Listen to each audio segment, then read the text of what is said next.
আপনাদের কোনো পরামর্শ আছে, বিএনপি যারা করেন, আপনাদের কোনো পরামর্শ থাকলে সেটা আমাদেরকে দিতে পারেন। আমরা আপনাদের বক্তব্যটা নোট করে নিব, নোট করে নিয়ে আমরা পর্যালোচনা করে পরবর্তী কি পদক্ষেপ আমাদের হতে পারে মহানগর বিএনপিতে আলোচনা করে আমরা সেই পদক্ষেপ নেব। আল্লাহর হস্তে আপনারা কেউ যা বলার হয়ে গেছে, বাকি সময়টুকু আপনারা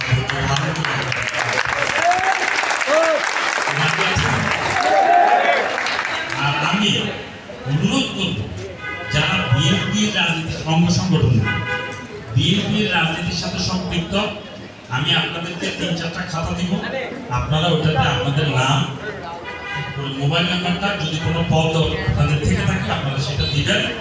এর বাহিরে অন্য কেউ স্বাক্ষর করবেন না। এখানে একটা অভিযোগ উঠেছে, আমি কিন্তু আপনাদের নেতৃবৃন্দের সাথে যখন আলোচনা করেছি তখনই বলেছি, প্রথম থেকে বলে আসছে 5 আগস্টের পূর্বে বিএনপি করছে, 5 আগস্টের পূর্বে নিষ্ক্রিয় হলো আপনি তাকে ডাকতে পারবেন, কিন্তু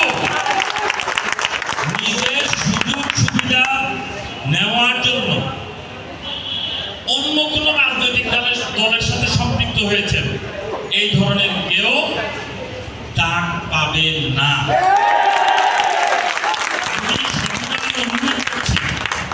যেহেতু দরজা দুটো খোলা ছিল, অনেকে চলে আসতে পারে, আসছে কিনা আমি জানি না, চলে আসতে পারে।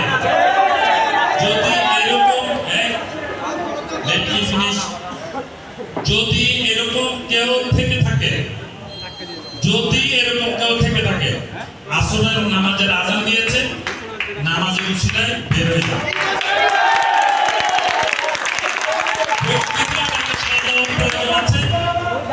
প্রকৃতির ডাকে সাড়া দেওয়ার প্রয়োজন আছে, প্রস্রাব পায়খানা করার প্রয়োজন আছে। এই উসিলাগুলো এখান থেকে সবিনয় অনুরোধ করছি, এই উসিলাগুলো এখান থেকে বেরিয়ে যায়।